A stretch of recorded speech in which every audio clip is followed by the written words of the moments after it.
Hello everyone! Welcome to Zapmail. Today, we're going to learn how to create mailboxes quickly and efficiently.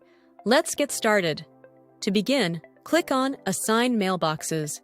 In this section, you can input the first name, last name, username, and select the domain for your new mailbox. If you need to create multiple mailboxes at once, you can select Upload Bulk. When you select Upload Bulk, a sample CSV file will be displayed. Follow this format to add all the mailboxes you need.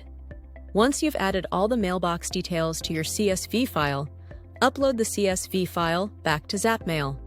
After uploading the CSV file, click Generate to create the mailboxes.